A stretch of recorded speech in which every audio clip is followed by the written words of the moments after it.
Hello guys, இன்னைக்கு இந்த வீடியோவில் நம்ம பேச போகிற டாபிக் என்ன அப்படின்னு பார்த்துட்டிங்கன்னா, நம்ம மார்வல் காமிக்ஸோட one of the strongest super ஹீரோவான நம்ம ஹல்க்குக்கும் டிசி காமிக்ஸோட ஒன் ஆஃப் த ஸ்ட்ராங்கஸ்ட் பீயிங்கான நம்ம டூம்ஸ்டேவுக்கும் சண்டை வந்தால் யார் வின் பண்ணுவாங்க அப்படிங்கிறத தான் இந்த வீடியோவில் கம்ப்ளீட்டாக அனலைஸ் பண்ணி பார்க்க போகிறோம்.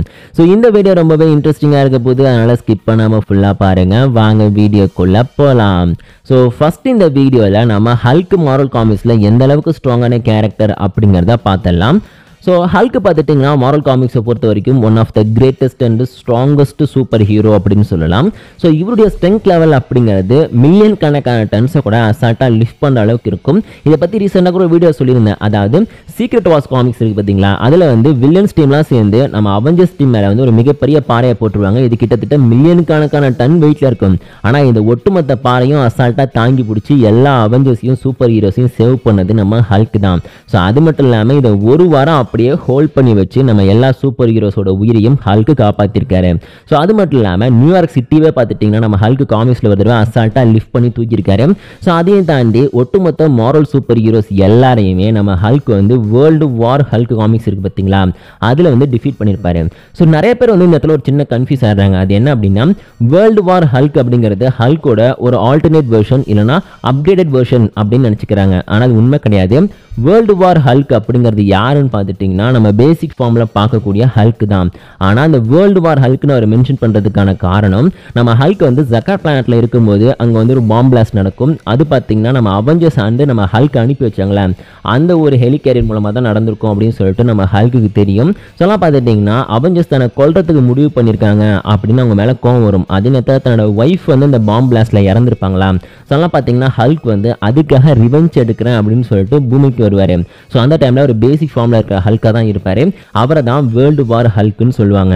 அது ஒட்டுமொத்த உலகத்தையுமே பார்த்துட்டிங்கன்னா நம்ம ஹல்க் தனியாகவே நின்று எல்லா அவெஞ்சர்ஸ், எக்ஸ்மேனு, அப்புறம் வந்து நம்மளுடைய மற்ற சூப்பர் ஹீரோஸ் எல்லாரும் இருப்பாங்க பார்த்தீங்களா, ஃபேண்டாஸ்டிக் ஃபோர்லேருந்து அவங்க எல்லாருமே டிஃபீட் பண்ணுவார். அதனால தான் அவரை வேர்ல்டு வார் ஹல்க்குன்னு சொல்லுவாங்க. ஸோ இந்த ஹல்க் பார்த்துட்டிங்கன்னா பிளாக் போல்ட்டோட அந்த ஸ்க்ரீமிங் பவர் இருக்குது பார்த்தீங்களா, ஸோ அந்த பவரை தாங்கியிருக்காரு. அது மட்டும் இல்லாமல் நம்ம பிளாக் போல்ட்டை டிஃபீட் பண்ணியிருக்காரு. ஸோ அது மட்டும் இல்லாமல் நம்மளுடைய டோனி ஸ்டார்க் யூஸ் பண்ணக்கூடிய ஹல்பஸ்டர் அழிச்சிருக்காரு. அப்புறம் மிஸ்டர் ஃபேண்டாஸ்டிக்கை தோக்கடிச்சிருக்காரு. ஈவன் நம்ம உள்வரன் இருக்காரு பார்த்தீங்களா, அவரை ஒரே பஞ்சில் நாக் அவுட் பண்ணியிருக்காரு. கோஸ்ட் ரைடரையும் டிஃபீட் பண்ணியிருக்காரு.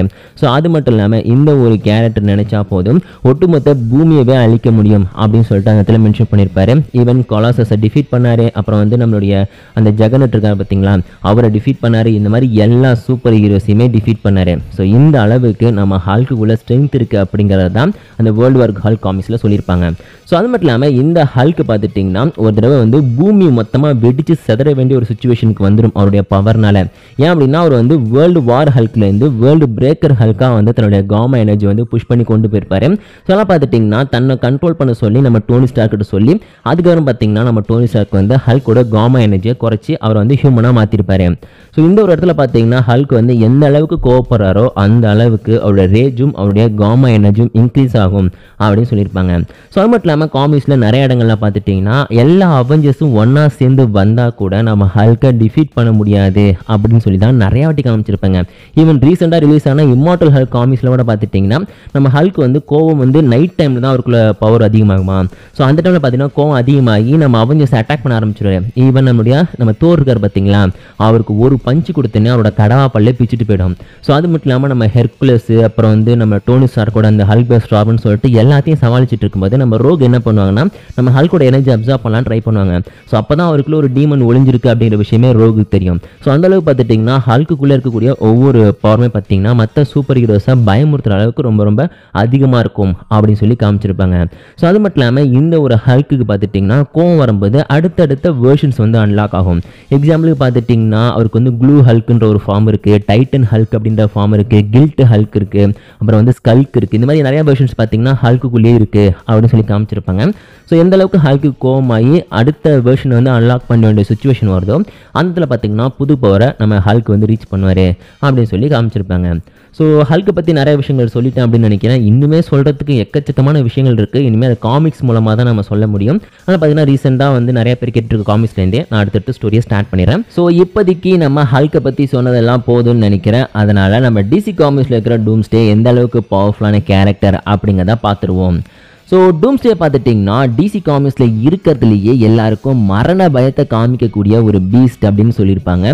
அதுலேயும் நம்ம சூப்பர்மேன், டாக்ஸிட் மாதிரி பவர்ஃபுல்லான பீயிங்ஸ் இருப்பாங்க பார்த்தீங்களா, அவங்களே நம்ம டூம்ஸ்டே பார்த்தா பயப்படுவாங்க. அது ஃபஸ்ட்டு வந்து டூம்ஸ்டே பார்த்தா பயப்படுவாங்க. இப்போ இருக்கிற டூம்ஸ்டே பார்த்தீங்கன்னா சில இடங்களில் ஈஸியாக டிஃபீட் ஆகிற மாதிரி கூட காமிச்சிருப்பாங்க. ஸோ அதுலேயும் நம்மளுடைய சூப்பர்மேன் இருக்கார் பார்த்தீங்களா, அவருக்கு ஐன்ஸ்டாயாக பார்த்தீங்கன்னா ஸ்பெஷலாகவே டூம்ஸ்டே உருவாக்கியிருக்காங்க. அவர் வந்து கிரிப்டோனைட் என்ஹான்ஸ்டு டூம்ஸ்டே அப்படின்னு சொல்லுவாங்க. ஸோ இவருடைய பாடி பார்த்துட்டிங்கன்னா கிரிப்டோனைட்டால் வந்து கவர் பண்ணப்பட்டிருக்குங்கிறது அவரோட டிஎன்ஏட வந்து ஃபியூஸ் பண்ணியிருப்பாங்க. சொல்லலாம் பார்த்தீங்கன்னா இவர் கொடுக்குற ஒவ்வொரு பஞ்சுமே நம்ம சூப்பர்மேனுக்கு இடி விழுற மாதிரி விடும். ஸோ அந்த மாதிரி பார்த்தீங்கன்னா டூம்ஸ்டேல பவர்ஃபுல்லான நிறைய வெர்ஷன்ஸ் கூட இருக்கு. ஸோ பேசிக்காகவே டூம்ஸ்டே எந்த அளவுக்கு பவர்ஃபுல்லான ஒரு கேரக்டர் அப்படின்னு பார்த்துட்டிங்கன்னா ரொம்ப ரொம்ப ஸ்பீடான எந்த ஒரு பீயிங்காக இருந்தாலுமே டூம்ஸ்டேவோட பஞ்சிலேருந்து தப்பிக்க முடியாது. ஏன்னா டூம்ஸ்டேவும் அவங்களுக்கு ஈக்குவலான ஸ்பீடில் இருப்பார். ஸோ மட்டும் இல்லாமல் ஸ்ட்ரென்த்துங்கிறது நம்ம சூப்பர்மேனுக்கு ஈக்குவலாக இருக்கும் அப்படின்னு சொல்லி நிறைய இடங்கள்ல காமிச்சிருப்பாங்க. ஸோ அதை தாண்டி நம்ம டூம்ஸ்டேவுக்கு ரீஜெனரேஷன் ஹீலிங் ஃபேக்டர் அப்படிங்கிறதும் ரொம்ப ரொம்ப அதிகமாக இருக்கும். எந்த அளவுக்கு அவருக்கு அடிப்படுதோ அந்த அளவுக்கு பார்த்துட்டிங்கன்னா அவரோட ஸ்ட்ரென்த்துமே அதிகமாகும் அப்படின்னு சொல்லியிருப்பாங்க. கிட்டத்தட்ட அந்த அல்ட்ரா ஈகோ இருக்கு பார்த்தீங்களா, ஸோ அந்த மாதிரி கான்செப்ட் அப்படின்னு சொல்லலாம். ஸோ அது மட்டும் இல்லாமல் நம்ம டூம்ஸ்டே இருக்கார்ல, ஸோ அவர் பார்த்தீங்கன்னா கடவுளை கொல்லக்கூடிய ஒரு கேரக்டர் அப்படின்னு சொல்லி தான் டிசி காமிக்ஸில் சொல்லியிருப்பாங்க. காட் கில்லர் டூம்ஸ்டே அப்படின்னு சொல்லுவாங்க. எக்ஸாம்பிள் பார்த்துட்டிங்கன்னா நம்ம சூப்பர்மேன் பார்த்துட்டிங்கன்னா டிசி காமிக்ஸோட ஒன் ஆஃப் த காட் அப்படின்னு கூட சொல்லலாம். ஈவன் இவருடைய பவரை யூஸ் பண்ணி எவ்வளோ பெரிய காட் லைக் பீயிங்காக இருந்தாலும் சரி, வில்லனாக இருந்தாலும் இவரால் டிஃபீட் பண்ண முடியும். ஆனால் இப்படிப்பட்ட சூப்பர்மேனே பார்த்துட்டிங்கன்னா நம்ம டூம்ஸ்டே வந்து எந்த விதமான ஸ்பெஷல் பவரும் இல்லாமல் அவருக்கு ஈக்குவலான ஸ்ட்ரென்த்தை வச்சுக்கிட்டு பயங்கரமாக டஃப் கொடுத்து தோக்கடிச்சிருக்கு. ஸோ அது மட்டும் இல்லாமல் இந்த ஒரு டூம்ஸ்டே பார்த்தீங்கன்னா நம்ம டாக்ஸிட் மாதிரியான கேரக்டர்ஸ் இருக்காங்கல்ல, அவங்களே போட்டு பின்னி எடுத்திருக்கு. சொல்லப்போனால் நம்ம டாக்ஸிட் வந்து ஃபர்ஸ்ட் டைமாக காமிக்கில் டூம்ஸ்டே கூட சண்டை போடும்போது அதை சமாளிக்க முடியாமல் தப்பிச்சு ஓடி வந்திருப்பாரு. அதை பெருமையாக சொல்லிப்பாரு. ஸோ டூம்ஸ்டே கிட்டேருந்தே தப்பிச்சவன் அப்படின்னு சொல்லிட்டு நம்ம டாக்ஸிட் வந்து பெருமையாக சொல்கிறாருன்னா, அப்போ டூம்ஸ்டே எந்த அளவுக்கு வந்து மற்றவங்களுக்கு மரண பயத்தை காமிக்கக்கூடிய கேரக்டர் அப்படின்னு சொல்லிட்டு நீங்களே இமேஜின் பண்ணி பாருங்க. ஸோ அதையும் தாண்டி இந்த டூம்ஸ்டே இருக்கார் பார்த்தீங்களா, அவர்கிட்ட ஒரு ஸ்பெஷல் பவர் இருக்குது. அதுதான் பார்த்தீங்கன்னா சுச்சுவேஷனுக்கு ஏற்ற மாதிரி அடாப்ட் ஆகிக்கிறது.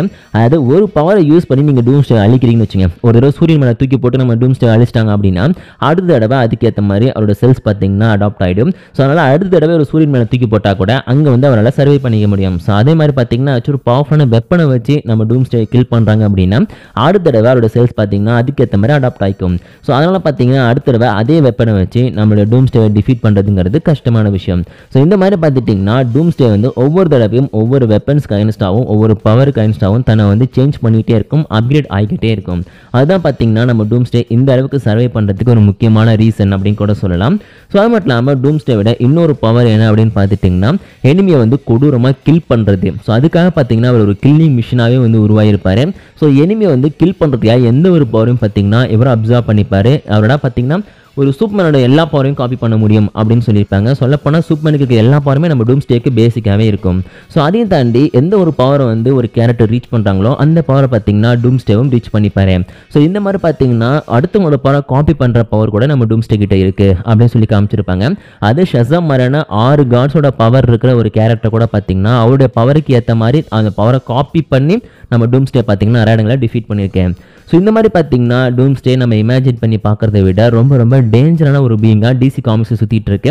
ஸோ டிசி காமிக்ஸை பற்றின ஒரு சின்ன ஃபேக்ட் சொல்லணும் அப்படின்னா டிசி காமிக்ஸில் இருக்கிற எல்லா கேரக்டர்ஸுமே ரொம்ப ரொம்ப ஓவர் பவர்டான கேரக்டர்ஸாக தான் இருப்பாங்க.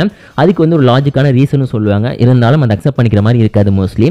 ஸோ அதனால தான் நம்ம டிசி காமிக்ஸில் இருக்கக்கூடிய நம்ம டூம்ஸ்டேவும் ரொம்ப ரொம்ப டேஞ்சரான ஒரு பீயிங்காக எல்லா காமிக்லையுமே வந்துகிட்டு இருக்காரு. ஸோ இப்போதைக்கு இந்த 2 கேரக்டர் பற்றி நான் வந்து சிம்பிளாக சொல்லியிருக்கேன். இன்னும் இவங்களை பற்றி பேச ஆரம்பித்தோம் அப்படின்னா எக்கச்சக்கமான ஃபீட்ஸ் வந்து காமிக்கில் இருக்குது, சொல்லிக்கிட்டு போயிட்டே இருக்கலாம். இருந்தாலும் அதுக்கு டைம் ரொம்ப அதிகமாகும். அதனால் சுருக்கமாக தான் சொல்லியிருக்கேன், நமக்கு வீடியோக்கு தேவையான விஷயத்தை மட்டும். ஸோ இப்போதைக்கு இந்த 2 கேரக்டருக்குள்ளே சண்டை வருதுன்னு வச்சுப்போம். ஸோ அப்போ வந்து யார் வின் பண்ணுவாங்க அப்படின்னு கேட்டால் ரஃபாக பார்க்கும்போது நம்மளுடைய டூம்ஸ்டேக்கு தான் அதிகமான பவர் இருக்குது, அதிகமான அட்வான்டேஜ் இருக்குது, அவர் தான் வின் பண்ணுவார் அப்படின்னு சொல்லலாம். ஆனால் பிரச்சனை என்ன அப்படின்னு பார்த்துட்டிங்கன்னா நம்ம ஹல்க் வந்து ஒவ்வொரு தடவையும் ஒரு வில்லன் கூட மோதும்போது தன்னுடைய பவரை இன்க்ரீஸ் பண்ணி போய்கிட்டே இருக்காரு. ஸோ அவருக்குள்ள இருக்கிற புது புது வெர்ஷன்ஸை இன்க்ரீஸ் பண்ணிகிட்டே போயிட்டு இருக்காரு. ஸோ இந்த மாதிரி பார்த்துட்டிங்கன்னா நம்ம ஹல்க் வந்து ஒவ்வொரு தடவையும் தன்னுடைய ஸ்ட்ரென்த்தையும் பவரை இன்க்ரீஸ் பண்ணி நிறைய பேர் டிஃபீட் பண்ணுறாரு இல்லையா. ஸோ அதோட நம்ம கம்பேர் பண்ணி பார்த்தாகணும். ஸோ அது மட்டும் இல்லாமல் காமிக்ஸ்லேயே 2 தடவை பார்த்தீங்கன்னா நம்ம டூம்ஸ்டேவை ஹல்கால டிஃபீட் பண்ண முடியும் அப்படின்னு சொல்லியிருக்காங்க. எப்போ அப்படின்னு பார்த்தீங்கன்னா கிளாசிக் காமிக்ஸில் ஒரு தடவை நம்ம ஹல்க் இருக்கார் பார்த்தீங்களா, அவர் வந்து டூம்ஸ்டே வந்து ஒரு சிமுலேஷன் ப்ரோக்ராமில் வந்து டிஃபீட் பண்ணார் அப்படின்னு சொல்லி காமிச்சிருப்பாங்க. டைரக்டான டூம்ஸ்டே கிடையாது, இருந்தாலும் டூம்ஸ்டே மாதிரி ஸ்ட்ராங்கான ஒரு கேரக்டர் ஒரு சிமுலேஷன் ப்ரோக்ராமில் வந்து ஃபைட் பண்ணி டிஃபீட் பண்ணியிருப்பாரு. ஆனால் டூம்ஸ்டே அப்படின்னு சொல்லிட்டு அதை வந்து கம்ப்ளீட்டாக சொல்லியிருக்க மாட்டாங்க. ஸோ அதே மாதிரி நம்மளோட டிசி காமிக்ஸ்லேயே ஒரு தடவை என்ன சொன்னாங்க அப்படின்னு பார்த்தோம்னா, டூம்ஸ்டேவியை தோக்கடிக்கிற அளவுக்கு ஒருத்தன் இருக்கான், அவன் வந்து கிரீன் மேமோத் அப்படின்னு சொல்லுவாங்க, அவர் வேறு ஒரு யூனிவர்ஸில் இருக்கான். ஸோ அந்த கிரீன் மேமோத் பார்த்தீங்கன்னா நம்ம டூம்ஸ்டேவை அசால்ட்டாக டிஃபீட் பண்ணிடுவான் அப்படின்னு சொல்லி மென்ஷன் பண்ணியிருக்காங்க. ஸோ இந்த கிரீன் பேமோத் யாருன்னு பார்த்துட்டிங்கன்னா வேறு யாரும் கிடையாது, நம்மளுடைய ஹல்க் தான். ஸோ டேரெக்டாக வந்து கிரீன் பெஹமோத் அப்படின்னு சொன்னால் அது வந்து டேரெக்டாக ஹல்க்குன்னு சொல்கிறத விட அப்படி இன்டெரக்டாக சொல்கிறது தான் பெஸ்ட்டாக இருக்கும் அப்படின்னு சொல்லிட்டு நம்ம ஹல்க்கை பார்த்தீங்கன்னா இன்டெரக்டாக மென்ஷன் பண்ணியிருப்பாங்க. ஸோ ஏன்னா ரைட்ஸ் ப்ராப்ளம் வரும் இல்லையா, ஸோ அதனால் பார்த்தீங்கன்னா நம்ம டிசி காமிக்ஸ்லேயே இந்த விஷயத்தை வந்து அஃபிஷியலாக சொல்லியிருப்பாங்க. ஸோ அது மட்டும் இல்லாமல் நம்ம ஹல்கோட ஃபீட்ஸையும் நம்ம டூம்ஸ்டேயோட ஃபீட்ஸையும் கம்பேர் பண்ணி பார்க்கும்போது ஹல்க்கு பார்த்தீங்கன்னா காமிக்ஸில் நிறைய பேரை சர்வ் பண்ணியிருக்காரு, அதே மாதிரி நிறைய வில்லன்ஸை டிஃபீட் பண்ணியிருக்காரு.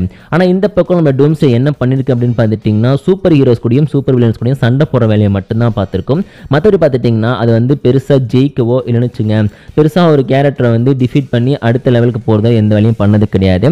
ஸோ பார்த்தீங்கன்னா ஸ்ட்ரென்த்தோட கம்பேர் பண்ணும்போது கண்டிப்பாக நம்ம டூம்ஸ்டேக்கு ஈக்குவலான ஸ்ட்ரென்த்துங்கிறது நம்ம ஹல்க்குக்கிட்டேயுமே இருக்குது. ஆனால் பவர் லெவலோட கம்பேர் பண்ணும்போது நம்ம ஹல்க்குக்கு மோஸ்ட்லி பார்த்துட்டிங்கன்னா இந்த பவர் அப்படிங்கிறது எதுவுமே கிடையாது, ஜஸ்ட் வந்து ஸ்ட்ரென்த் மட்டும்தான் இருக்கும். ஸோ அதே நேரத்தில் இந்த durability, regeneration, healing factor, strength, stamina, ஸ்பீடுன்னு சொல்லிட்டு எல்லாத்தையும் கம்பேர் பண்ணி பார்த்தோம் அப்படின்னா கண்டிப்பாக டூம்ஸ்டேங்கிறது ஹல்க்குக்கான ஒரு பயங்கரமாக டஃப் கொடுக்கக்கூடிய ஒரு ஆப்போனன்ட் தான்.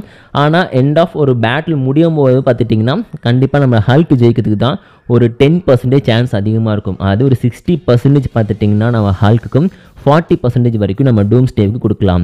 ஸோ எந்த அளவுக்கு ஹல்க் வந்து தன்னோட ஸ்ட்ரென்த்தை வந்து இன்க்ரீஸ் பண்ணுறாரோ அந்தளவுக்கு பார்த்துட்டிங்கன்னா ஜெயிக்கிறதுக்கான ரேஷியோவும் பார்த்திங்கன்னா அதிகமாகிட்டே போயிட்டுருக்கும். அதனால் இந்த வீடியோட வின்னர் ஹல்க்குன்னு நான் நினைக்கிறேன். நீங்கள் என்ன கைஸ் நினைக்கிறீங்க அப்படின்றத மறக்காமல் கமெண்ட்டில் சொல்லுங்கள். ஆனால் ஒரு தடவை ஹல்க் வந்து நம்மளோட டூம்ஸ்டேவை டிஃபீட் பண்ணால் அதுக்கேற்ற மாதிரி அடாப்ட் ஆகிற, அதுக்கப்புறம் ஹல்க் வந்து அடுத்த லெவலில் ரீச் பண்ணும். ஸோ இந்த மாதிரி பார்த்துட்டிங்கன்னா இந்த ஃபைட்டுங்கிறது அடுத்தடுத்து நடந்துக்கிட்டே இருக்கும். ஸோ எந்த அளவுக்கு வந்து டூம்ஸ்டே தன்னுடைய பவர் வந்து இன்க்ரீஸ் பண்ணுறோம் அந்த அளவுக்கு ஹல்க்கும் இன்க்ரீஸ் பண்ணியே ஆகணும். அதனால் பார்த்திங்கன்னா ஃபைட்டுக்கு வந்து ஒரு கம்ப்ளீட்டான முடிவு கிடைக்காது, இருந்தாலும் ஜெயிக்கிறதுக்கு சான்ஸுங்கிறது நம்ம ஹல்க்கு தான் அதிகமாக இருக்கும் அப்படின்னு நான் நினைக்கிறேன். உங்களோட ஒப்பீனியனை மறக்காமல் கமெண்ட்டில் சொல்லுங்கள். இந்த மாதிரி இன்ட்ரெஸ்டிங்கான மாரல் டிசி பற்றின கண்டென்ட்ஸ்லாம் பார்க்குறதுக்கு நம்ம சேனலை மறக்காமல் சப்ஸ்கிரைப் பண்ணிக்கோங்க.